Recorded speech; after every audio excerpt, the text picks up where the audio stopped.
자, 안녕하십니까. 학원에서 법규 강의하고 있는 이동건 강사라고 합니다. 제가 앞으로 할 거는 펀드 법규, 그 다음에 직무윤리, 그 다음에 투자자 분쟁 예방, 요거 세 가지를 할 겁니다.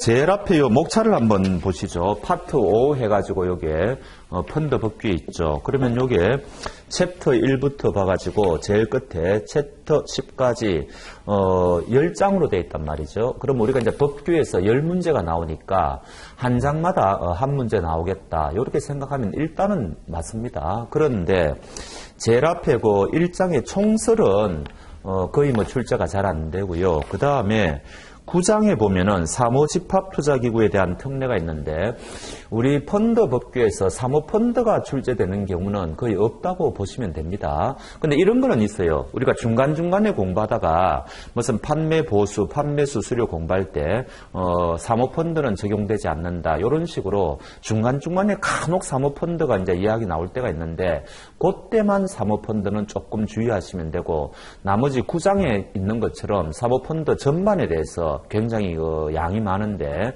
그것을 이때까지 출제한 적은 없다. 이렇게 보시면 됩니다. 그럼 이제 1장하고 9장이 빠지지 않습니까? 그럼 어디에서 집중적으로 출제가 되는 거니까 4장입니다. 집합투자업자의 영업행위 준칙. 요거는 한 3문제 정도 출제가 가능하다고 보시면 됩니다. 그래서 여하튼 제일 어렵고 또 외울 게 많고 그런 부분이죠.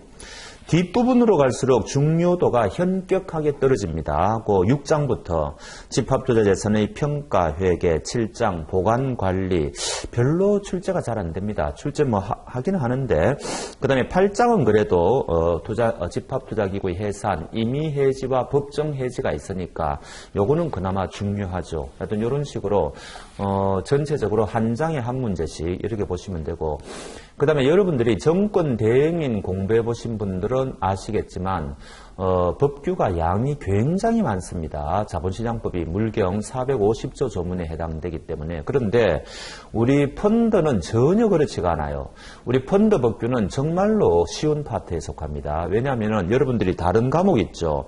다른 과목에서 공부하시는 게 우리 펀드 법규하고 반 이상은 중복이 됩니다. 그러니까 우리 법규는 그냥 복습한다 이렇게 생각하시면 되고 법규에 고유하게 있는 거 그거 위주로만 좀 외우시면 되거든요.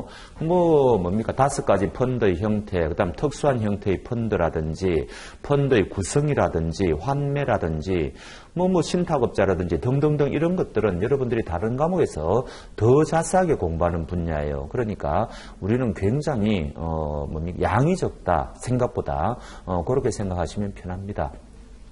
그리고 60점 받으면 되지 않습니까? 절대평가니까 과락면하고 이때까지 벌써 우리 자본시장법이 시행된 지 10년이 훨씬 넘었습니다. 2009년도부터니까. 그러면 축적된 문제가 굉장히 많지 않습니까? 그런 문제들을 보면은 거의 문제가 좀 정형화되어 있다시피 해요. 그러니까 출제될 만한 부분에서 계속 비슷한 문제가 출제되고 있고 변주되고 있고 뭐 이런 스타일이거든요. 그러니까 크게 우리 예상을 벗어나지 않습니다. 그래서 제가 보기에는 10문제 중에 최소한입니다. 최소한 여러분들이 8문제 정도는 충분히 맞출 수 있고 그 다음에 10문제 다 맞추시는 분들도 많이 봤습니다. 그래서 8문제에서 10문제 맞춘다 이렇게 생각하시면 됩니다. 그 다음에 법규가 끝나고 나면은 금융소비자보호법이 이제 새로 들어왔는데 이게 좀 금년도에 조금 골치 아파진 부분이에요. 이게 작년도에 우리 기본서에 금융소비자보호법이 제대로 소개가 안 되었었습니다. 소개는 부록으로 조금 되었어요. 그래서 사실상 금년 2월까지 치른 각종 시험을 보면 이 금융소비자보호법에서는 거의 문제를 제대로 출제를 안 했습니다. 출제할 수가 없었던 거죠. 책에 이 금소법 내용이 제대로 소개가 안 돼 있었기 때문에. 근데 이번에는 금소법이 굉장히 자세하게 소개가 되어 있습니다. 근데 우리 법규에서는 소개가 안 됐어요. 또 직무윤리에 자세하게 소개되어 있고 그리고 아예 금융소비자보호법이라 해가 별도의 한 50페이지에 가까운 별도의 그 지면을 할애해가지고 금융소비자보호법이 되어 있거든요. 그럼 이제 금년부터는 이제 금소법이 본격적으로 출제될 건데 몇 문제 출제될지는 모르겠습니다. 그러니까 이게 우리가 이제 법규 파트에 가보면 투자 권유와 관련된 부분이 나오는데 그 부분에서 이제 출제가 되겠죠. 제가 보기에는 최소한 한 2문제는 출제가 될 것 같고 또 직무윤리도 마찬가지입니다. 직무윤리에 금소법에서 한 2~3문제는 출제가 될 것 같은데 그것은 관련되는 부분에서 제가 상세하게 말씀드리겠습니다. 자, 여하튼 굉장히 편하게 원래는 법규가 상당히 까다로운 부분인데 우리 펀드 대행인은 굉장히 편하게 공부하실 수 있는 부분이다. 이렇게 먼저 말씀드리고 바로 들어가도록 하겠습니다. 자, 178페이지 가보시죠. 챕터 1 총설 가보겠습니다. 자, 섹션 1 해가지고 투자 펀드의 개념과 역사 해가지고 1번의 개념, 2번에 이제 역사가 쭉 나오는데 전혀 객관식에 출제할 만한 것은 없습니다. 항상 우리가 제일 앞부분에는 뭐 역사라든지 이런 거를 많이 논한단 말이죠. 근데 그런 거는 객관식 문제에 적합한 게 아니니까 그냥 읽고 싶으신 분들만 읽고 저는 넘어가겠습니다. 뭐 저로 보면은 179페이지 보면은 영국에서 최초로 시작되었다. 뭐 그런 거 위주로 조금 서술이 되어 있는데 저는 넘어가겠습니다. 그 다음에 180페이지 섹션 2 투자 펀드의 특징이 나오는데 요것은 출제할 수는 있습니다. 근데 요거는 조금 이따가 말씀드릴게요. 다른 곳에서 이게 똑같은 부분이 있는데 거기에서 집중적으로 출제가 되기 때문에 이거는 상대적으로 굉장히 출제 빈도는 약합니다. 내용은 거의 비슷해요. 조금 이따가 말씀드리면 되고. 자, 그 다음에 181페이지 투자 펀드의 분류가 나오죠. 자, 1번은 법적 형태에 따른 분류, 2번은 운용구조, 3번은 공모, 사모, 4번은 내국, 외국.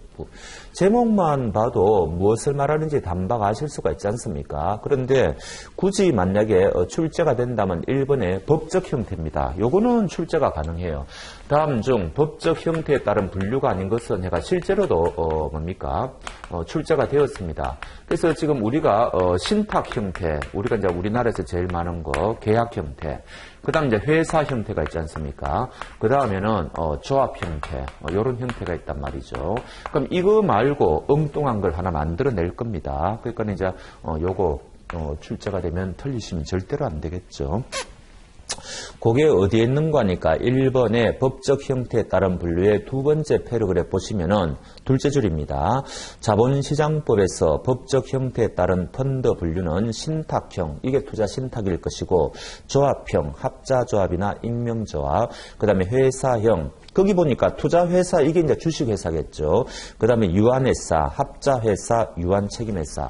요거는 또 여러분들이 어떤 형태로 출제를 합니까? 다른 과목에서도 그렇겠지만은 회사 형태 중에서 한 명 회사의 형태로는 펀드를 만들 수 없다. 이거는 우리 이제 우리 법규 파트에서도 출제가 가능하고 실제로도 출제되었습니다. 다른 과목에서도 이거 여러분들이 말을 들을 거 아닙니까? 그죠? 공부를 하셨을 겁니다. 한 명 회사. 왜냐하면 우리가 이 상법의 회사 형태를 가보면 5가지 형태의 회사가 가능한데 요거는 이제 펀드 형태로는 만들 수 없단 말이죠. 이유는 다 잘 아실 거고 무한 책임 사원들로만 이루어져 있기 때문에 그런 거죠. 자, 그럼 그 정도 하고 운용 구조 다 넘어가겠습니다. 이런 거는 지금 여기에서는 전혀 출제 가능성이 없으니까. 자, 그 다음에는 182페이지 우리나라의 투자 펀드에 대한 규제 체계가 나오고 쭉 이제 뭐 총설 오른쪽에 2번에 규제 법률 해가지고 이제 자본시장법이 만들어졌다 뭐 이런 게 있는데 이것은 한 굉장히 오래됐습니다. 요즘은 이런 문제는 출제가 안 되는데 옛날에 이 6개 법률이 있었단 말이죠. 요게 전부 통합되어서 지금 우리가 공부하고 있는 자본시장법이 되었다. 이런 이야기죠. 그 다음에 예전에도 뭐 은행법은 있었을 거 아닙니까? 은행법은 지금도 여전히 이제 은행법이 지금 존재하고 있고, 그 다음에 보험도 마찬가지죠. 보험과 관련된 이런 여러 가지 법들은 지금도 보험업법이다 해가지고 여하튼 관련되는 법이 많을 거 아닙니까? 그래서 지금 우리나라는 이런 3대 법률이죠. 자본시장, 은행, 보험 3대 시장인데 옛날에는 이제 어떤 그 문제가 초창기에는 출제가 됐는 거니까 자본시장법은 이렇게 6개 법률이 통합되었는데 다음 중 이 6개 법률에 해당되지 않는 것은 이런 것도 출제한 적이 있었어요. 근데 그러면은 정답은 뭐예요? 보기에 이거를 우리가 외워야 되는 게 아니고 요거 아니면 요게 정답이란 이야기죠. 요 지문에 요걸 같이 내주니까. 그래서 이런 거는 외우는 게 아닙니다. 6개 법률이 통합되었다. 뭐 그런 정도만 우리가 보시면 되죠. 그게 183페이지 2번에 규제법률 자본시장법 해가 둘째 줄에 있죠. 등등등 6개의 자본시장 관련 법률을 통합한 방대한 법률이다 해놨죠. 이제 요 중에서 우리가 공부하는 것은 펀드만 똑 떼어가지고 공부하니까 굉장히 양이 작은 겁니다. 정권 대행님 공부하시는 분들은 바로 비교하실 수 있을 겁니다. 자, 그 다음에 이제 본격적으로 2장입니다. 집합투자기구 지금 184페이지가 왔는데 이거 참 신기하게도 끊임없이 이 문제를 묻고 있어요. 개념이죠. 도대체 무엇을 집합투자라고 하느냐. 이 집합투자의 개념인데 계속 여러분들이 이제 시험 치시는 게 지금 펀드, 그 다음에 정권 대행, 그 다음에 이제 투자자산 운용사도 금년 2월에 시험이 있었거든요. 근데 작년도도 마찬가지고 금년 2월에 치른 시험도 마찬가지고 계속 이게 끊임없이 출제가 되고 있어요. 예년에도 작년 아니고 그 이전에도 끊임없이죠. 그리고 여기 이제 5가지죠. 그 개념이 보면은. 근데 이게 참, 이거 모르시는 분들이 없을 거 아닙니까? 그 184페이지 밑에서 둘째 줄 한번 보세요. 2사람 이상의 자에게 판매할 것, 뭐 이런 말이 나오고요. 그 다음에 두 번째는 뭐가 되어 있어요? 투자자로부터 모은 금전 등을 운용할 것. 그 다음 세 번째는 투자자로부터 일상적인 운용 지시를 받지 않을 것. 이렇게 되어 있죠. 그 다음에 4번은 재산적 가치가 있는 거는 다 되지 않습니까? 이제 제한이 없죠. 그 다음 마지막으로 5번에 운용 결과를 투자자에게 배분할 것. 이제 요게 5가지인데 요것을 끊임없이 이제 변조해가 출제한단 말이죠. 요 자리에 판매 자리에 무슨 투자 권유라는 말이 들어가면 이거 틀립니다. 이런 식으로도 출제하고 요거는 운용 지시를 받을 것 해가지고 이제 틀리게 내겠죠. 그다음 요거는 운용자에게 기속될 것 이런 식으로 이제 틀리게 낸단 말이죠. 2번하고 이 4번은 틀리게 출제할 만한 그게 없어요. 그러니까 이거는 그냥 지문 중에 그냥 나오는 거고 틀리게 낸다면 1번, 3번, 5번인데 사실 이건 뭐 공부하지 않아도 여러분들이 다 맞출 수 있는 거 아닙니까? 그 다음에 요것은 최근에는 또 이제 어떤 식으로 이제 변주해가지고 하는 거니까 투자자별로 구분하여 운용할 것 이런 식으로도 이제 지문이 나오더라고요. 어찌됐든 뭐 이래 나오든 저래 나오든 굉장히 쉬운 문제이면은 틀림없습니다. 그래서 아마 여러분들 시험에도 거의 뭐 이 문제가 또 출제될 가능성이 제가 보기에는 굉장히 높아요. 그냥 서론적인 그 관점에서 그냥 이 문제는 그냥 출제를 해주는 것 같습니다. 그러니까 참고하시고요. 자, 그러면 이제 도로 돌아오셔가지고 어디를 보는 거니까 이제 180페이지 가보면 되죠. 1번 집단성 간접성. 뭐 이게 이제 운용 지시를 받지 않은 거 이게 간접성이다. 뭐 이런 거죠. 그 다음에 무슨 이런 게 뭐 집단성이다. 뭐 이런 거. 뭐 집단성이다. 이것도 마찬가지죠. 집단성이다. 그 다음에 실적 배당의 원칙과 투자자 평등의 원칙. 이런 거는 상식이죠. 여기 이제 실적 배당의 자리에 지금 180페이지 하고 있습니다. 수익 보장의 원칙. 이렇게가 틀리게 낸 적도 있어요. 근데 수익 보장의 원칙이라는 것은 벌써 이게 말이 안 되는 소리지 않습니까? 이게 실적 배당의 원칙.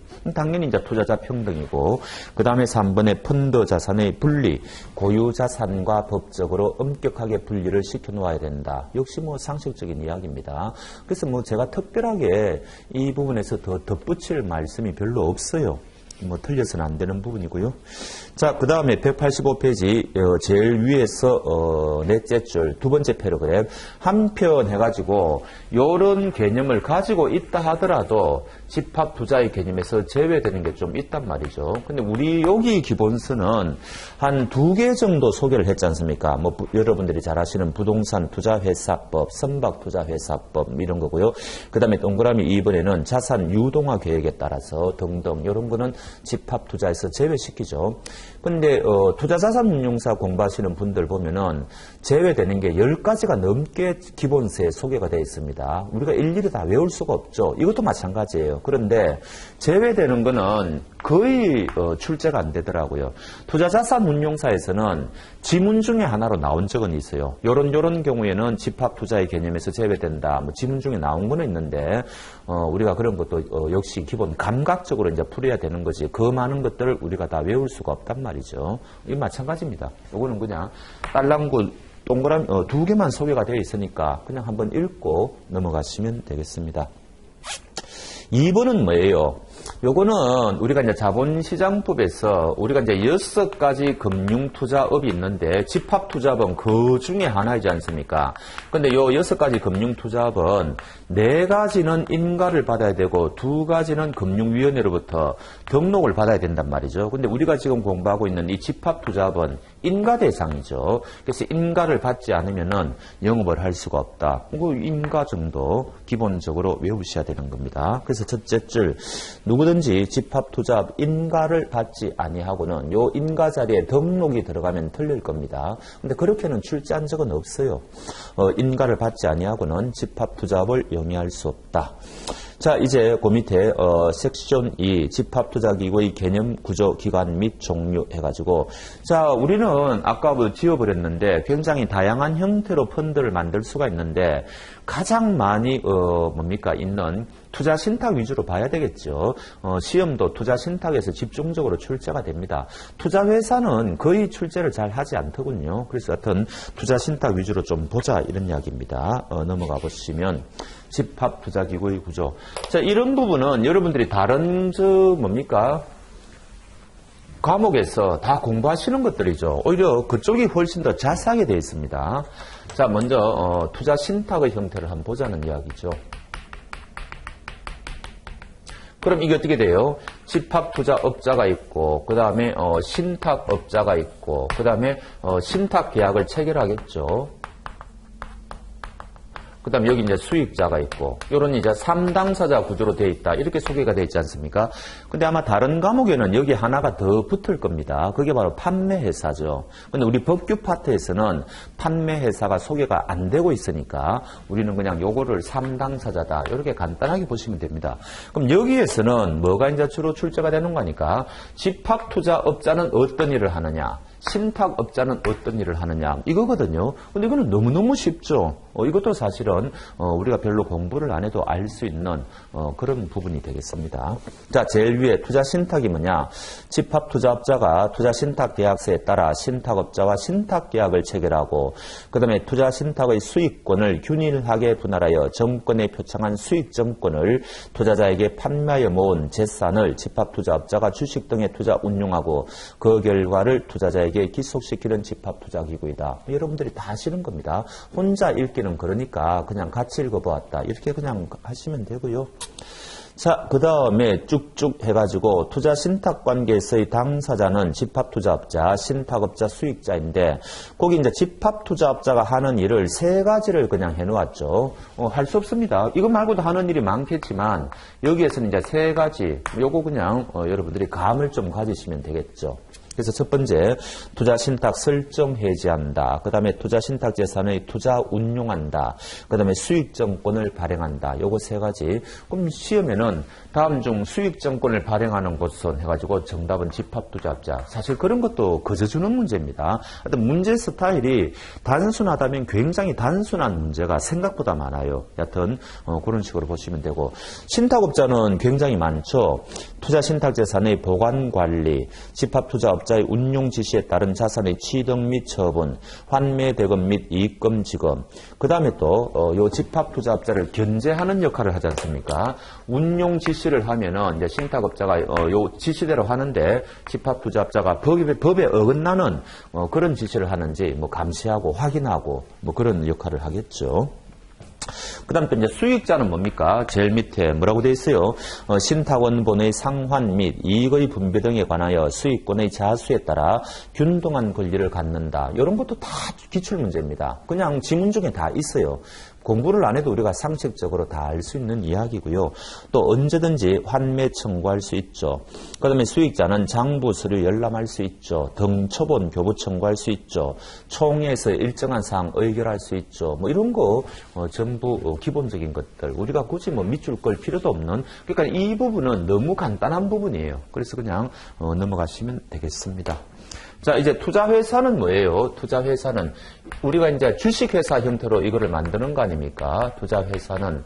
그럼 이제 문제는 이게 페이퍼 컴퍼니라는 거죠. 이게 투자회사가 명목상으로만 존재하는 회사다. 그러면 외부 전문기관에 전부 위임 계약을 맺어가지고 뭐 신탁업자라든지 일반 사무관리회사라든지 등등 해가지고 여하튼 계약 관계를 맺어서 외부 기관에 일을 맡긴다. 이런 형태가 투자회사다. 명목상의 주식회사다. 이런 거 여러분들이 다 잘 아실 거고요.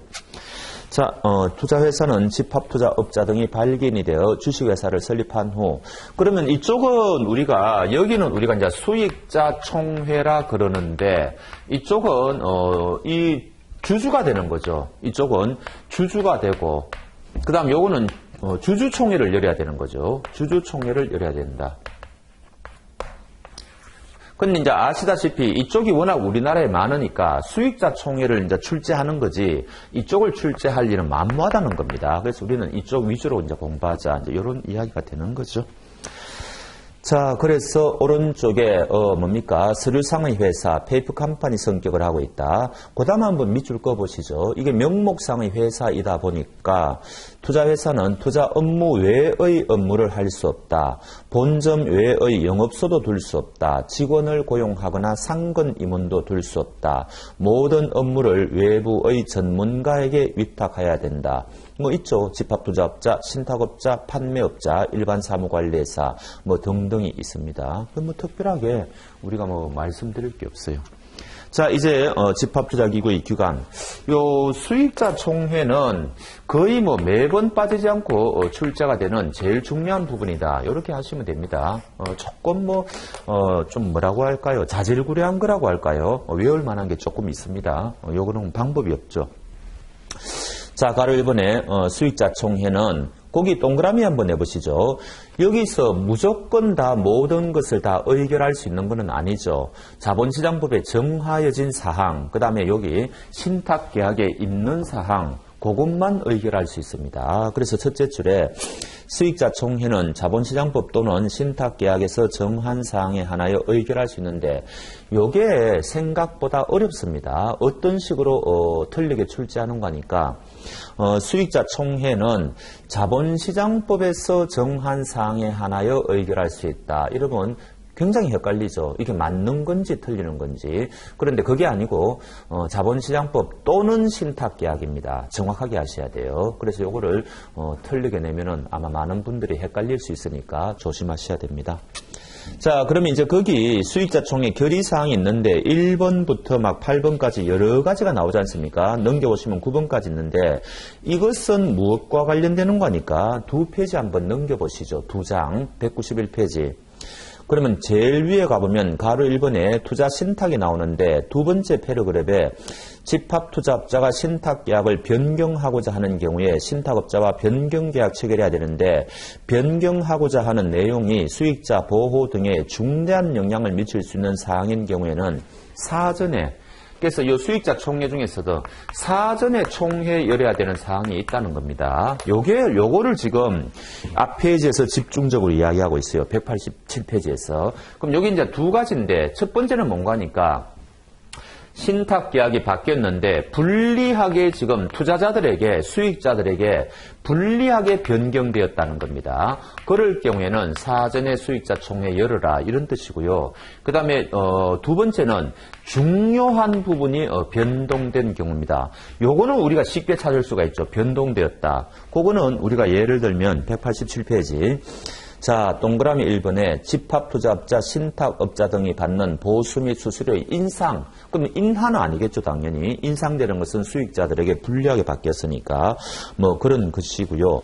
그 다음에 8번 와보시면은 환매금지형 투자신탁이 아닌 투자신탁의 환매금지형 투자신탁으로의 변경.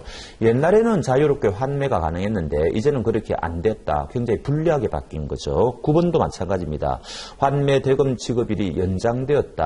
수익자들에게 굉장히 불리하게 바뀌었죠. 이런 거는 우리가 상식으로 알 수가 있어요. 그런데 어떤 게 중요한 건지는 요거는 조금 요거 1번보다는 판단하기가 좀 까다롭죠. 거기 이제 2번부터 막 있거든요. 신탁업자의 변경, 3번의 신탁 계약 기간의 변경, 4번의 투자 신탁의 종류 변경, 5번 주된 투자 대상 자산의 변경, 6번 투자 대상 자산에 대한 투자 한도의 변경, 7번 집합 투자업자의 변경. 여러분들 외우실 수 있겠습니까? 못 외웁니다. 외울 필요도 없고요. 그래서 이때까지 정답으로 나온 걸 보면은 이거를 갑자기 가져와가지고 일반 사무관리회사의 변경. 요게 이제 많이 출제가 된 편이죠. 그래서 일반 사무관리회사 변경. 그러면 이건 이제 틀린 거고요. 또 하나는 요 자리에 판매회사를 또 넣을 수도 있어요. 판매회사의 변경. 그래서 요거는 아니다. 요거는 중요한 게 아니다. 특히 판매회사. 일반 사무관리에서는 이거는 쉬운 거고요. 그래서 이런 식으로도 출제가 가능하니까 조금 눈여겨보셔야 됩니다.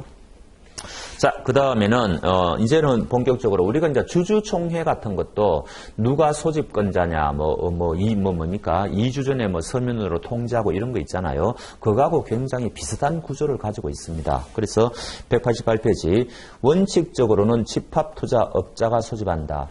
여러분들 생각보다 총회 소집권자가 누구인지는 중요합니다. 왜냐하면은 총회가 열려야 가서 무슨 하고 싶은 말도 하고 막 그런 거 아닙니까? 근데 총회 자체를 열지 않으면은 방법이 없는 거죠. 그래서 집합투자업자가 소집권자인데 안 열어줄 때를 대비해가지고 이제 대타가 있죠.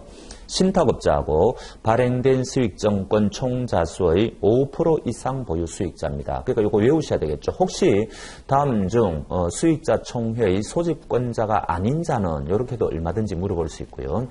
그 다음에는 조금 지엽적인 건데 신탁업자하고 발행된 수익정권 총자수의 5% 이상 보유 수익자는 바로 본인들이 직접 총회를 열 수는 없습니다. 어디까지나 집합투자업자에게 총회를 열어달라고 요구를 해야 돼요. 근데 이제 그 요구를 들어주면은 아무 문제가 없을 건데 집합투자업자가 열어두질 않지 않습니까? 1개월이라고 돼 있는데 그 1개월 숫자는 중요하지는 않고요. 그러면은 이제 그 패러그램 마지막에 보면은 금융위원회의 승인을 얻어서 이제는 직접 총회를 열 수가 있습니다. 어떤 구조를 조금 한번 보시라는 거죠. 이런 유형의 문제는 거의 출제는 안 됩니다만 그래도 기본적인 거니까 보셔야 되고요. 그 다음에 주주총회하고 똑같죠. 2주 전에 서면으로 통지해야 되고요. 그 다음에 예탁결제원이 이제 통지합니다. 이제 나중에 우리가 가보면 알겠지만 이거 정권 발행할 때 예탁결제원 명의로 해서 형식적으로 발행하죠. 그래서 이제 예탁결제원이 다 이제 통지권자가 되는 겁니다. 그런 거고요. 자, 그 다음에 3번의 수익자 총회의 의결이 있죠. 요거 의결 정족수는 간혹 출제가 되니까 외우셔야 돼요. 우리가 이쪽에 이제 주주총회도 상법에 가보면은 이게 이제 보통 결의가 있고 특별 결의가 있고 특수 결의가 있거든요. 그 중에 가장 보통의 형태가 보통결인데 요거하고 똑같아요. 출석은 과반수고요. 발행은 4분의 1이 돼야 됩니다. 그래야 의결이 됩니다. 그래서 요거는 기본적인 거니까 외우셔야 됩니다. 다만 해가지고 또 있는데 그런 거는 저는 넘어가겠습니다. 저는 아주 출제 가능성이 높은 거 위주로만 보겠습니다. 그 다음에 그 밑에 수익자는 수익자 총회에 출석하지 아니하고 서면에 의하여 의결권 행사할 수 있죠. 요거는 주주총회도 마찬가지입니다. 요거는 중요 표시해 두십시오. 서면에 의한 의결권 행사가 가능하냐 가능하지 않느냐 굉장히 출제를 많이 하는 부분이니까. 그 다음 이제 4번에 연기 수익자 총회는 이게 이제 의결 정족수에 미달된다든지 할 때는 총회가 통과가 안 될 거 아닙니까? 그럼 언제까지 이제 기다릴 수는 없는 거죠. 그래서 연기 수익자 총회를 여는 건데, 자, 제일 밑에 2주 이내에 소집해야 되고, 그 다음 오른쪽에 보면은 옛날 정족수를 그대로 관철시키면은 계속 연기가 될 가능성이 있을 거 아닙니까? 그래서 이제는 확 낮춰줍니다. 출석은 그대로인데 발행은 8분의 1로 낮추어주죠. 요거는 크게 중요한 숫자는 아닌데 연기 수익자 총회 자체가 그렇게 출제가 잘 되는 부분이 아니에요. 그런데 어쩔 수 없이 우리는 그냥 밑줄은 꺼놓고 갑시다. 뭐 혹시 출제하면 어떡합니까? 그러니까 만약의 경우를 좀 대비해야죠.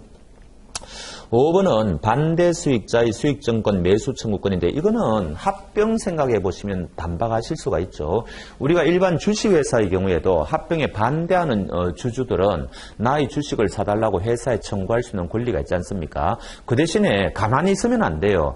자신의 의사를 서면으로 일정 기일 전까지 표명을 해야 됩니다. 그래야 나중에 사달라고 할 수가 있는 거죠. 똑같습니다. 그래서 보시면은 투자신탁의 수익자가 1번 신탁계약의 변경 또는 투자신탁의 합병에 대한 수익자 총회 의결에 반대했다. 뭐 2번도 비슷하죠. 여하튼 뭐 이런 경우에 특히 합병 같은 거 하나 정도 외우시면 되고요. 이럴 경우에는 쭉 내려와가 작은 글씨 수익증권의 작은 글씨를 지났어요. 수익증권의 매수를 청구하는 경우에는 집합투자업자에게 수익증권의 수를 기재한 서면으로 자기가 소유하고 있는 수익증권의 매수를 청구할 수 있다. 이제 작은 글씨는 방법이 나와 있죠.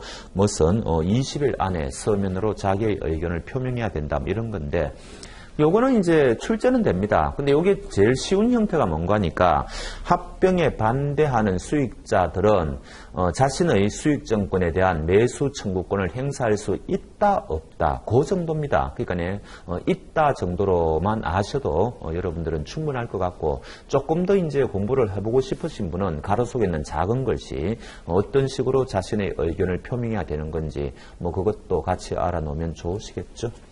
자, 이제는 또 이쪽 투자회사입니다. 이제 별로 볼 거는 없죠. 그런데 요거는 만약에 출제가 되면은 단골로 출제가 되는 게 감독이사라는 있죠. 요게 2인 이상이에요. 요게. 그래서 굉장히 특이하죠. 여기 이제 이게 주식회사 형태로 만드는데 우리가 이제 일반 회사의 주식회사하고 이 펀드의 주식회사가 똑같은 점이 있고 다른 점이 있단 말이죠. 이사회라든지 이런 게 있는 거는 똑같습니다만 감독이사라는 게 일반 주식회사에는 없지 않습니까? 그래서 이게 제일 처음에 많이 나와요. 2인 이상. 요거 하나만 좀 유념하시면 됩니다. 그래서 이번에 투자회사 첫째 줄 일반 주식회사와 마찬가지로 이사, 이사회, 주총이 있다. 그 대신에 굉장히 특이한 게 있다는 거죠. 감독이사와 법인이사가 있고 내부감사가 없는 대신 외부감사가 의무화되어 있다. 뭐 이런 게 있죠. 이사, 첫째 줄 법인이사 1인과 감독이사 2인 이상을 선임하여야 한다. 법인이사는 뻔한 거죠. 뭐 여기 이제 집합투자업자가 될 것이고 회사 대표하고 뭐 일하고 뭐 그렇겠죠. 그 다음에 넘겨보시면은 감독이사 2사람 이상이다 해가지고 감독 기능을 사실상 수행하는 거죠. 그런 거고. 그래서 일정한 업무를 우리가 감사 같은 경우에는 일정한 일을 겸직할 수 없지 않습니까? 그거하고 똑같다고 보시면 돼요. 이사회 있고요. 자, 그 다음에는 집합투자기의 설립 및 등록, 1번 총설. 자, 등록도 해야 되고요. 등록도 해야 되고, 그 다음에 정권 신고서도 제출해야 됩니다. 요거는 이제 물론 일정한 요건이 갖추어져야 되는데, 정권 신고서를 제출해야 된다. 요거는 옛날에는 자본시장법 이전에는 이런 제도가 없었습니다. 우리가 이제 뭡니까? 발행 사기꾼들을 막기 위해서 이 정권 신고서를 제출하라는 거거든요. 근데 펀드의 경우에는 그런 경우가 드무니까 옛날에는 이게 이제 열외였는데 이제 자본시장법은 투자자를 보호한다 이런 이제 그런 원칙하에 굉장히 제출하는 것을 많이 범위를 넓혔습니다. 그러니까 이제 펀드의 경우에도 이제는 정권 신고서를 제출해야 되는 거죠. 자, 어찌됐든 간에 등록에 대해서만 한번 봅시다. 이제 등록을 해야 된단 말이죠. 자, 오른쪽에 보시면은 집합투자기구 설립. 자, 1번에 신탁이 있고 2번에 투자회사가 있는데 여기서의 투자신탁은 별로 말씀드릴 게 없습니다. 자, 투자회사는 보면은 요게 우리가 이제 그 투자회사 만들 때 두 가지 방법이 있거든요. 발기 설립이라는 게 있고 그 다음에 모집 설립이라는 게 있는데 요거는 발기인들이 100% 인수인이 되는 거죠. 주주가 되는 거고, 요거는 외부 사람들을 넣어주는 거 아닙니까? 근데 이제 이 펀드를 모집 설립의 형태로 만들어버리면은 너무 이제 법률 관계가 복잡해지니까 발기 설립의 형태로만 만들 수 있다. 뭐 이런 거죠. 그 다음에 이제 주주들에게, 주식을 발행해가 주는데, 요것도 보통주의 형태로만 발행이 가능합니다. 굉장히 이제 특수한 주식을 우리가 이제 종류 주식이라 그래가 상법에 가보면 5가지 형태가 인정되거든요. 근데 그런 거 일체 발행할 수가 없어요. 복잡해지죠. 그래서 이제 주식도 보통주만 발행할 수 있다. 이런 거 기본으로 보시면 됩니다. 거기에 가로 2번에 투자회사가 있죠. 5째 줄에 발기 설립의 방법으로만 설립해야 된다. 뭐 그 정도만 좀 보시면 되고 나머지는 특별한 거 없습니다. 자, 그 다음에 3번에 보면 집합투자기구의 등록이 나오는데 요거는 제법 중요한 말이 나오네요. 요 투자신탁이 누가 쉽게 말하면 행위의 주체가 되는가. 여기서 말하는 행위는 굉장히 다양하죠. 무슨 등록을 한다, 뭐 정권을 발행한다, 뭐 운용 지시를 한다. 굉장히 여러 가지 이제 행위가 있을 수가 있을 겁니다. 투자 신탁의 경우에는 이게 어떻게 됩니까? 이게 계약 관계니까 법인격이 인정이 안 되죠.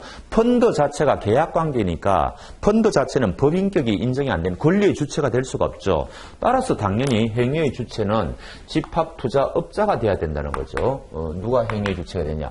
투자 신탁의 경우에는 집합투자업자. 근데 투자회사의 경우에는 어떻게 됩니까? 명목적이지만 권리의 주체가 될 수 있죠. 회사니까. 그래서 행위의 주체는 이 투자회사의 경우에는 투자회사라고 해도 되고요. 그 다음에 펀드 자체라고 해도 됩니다. 그리고 어찌됐든 간에 행위의 주체가 달라진다는 거죠. 요거는 여기 등록에 대해서만 지금 국한되는 말이 아니고 앞으로도 계속 이런 이야기가 나옵니다. 투자신탁의 경우에는 집합투자업자가 뭐를 해야 되고 그 다음에 이쪽의 경우에는 투자회사가 아니면은 집합투자기구가 이제 해야 된다. 이런 식으로 계속 그런 말이 나오거든요. 그것을 미리 여기에서 보시면 되겠네요. 그래서 첫째 줄 익명조합은 빼고 읽겠습니다. 뭐 출제를 안 하니까.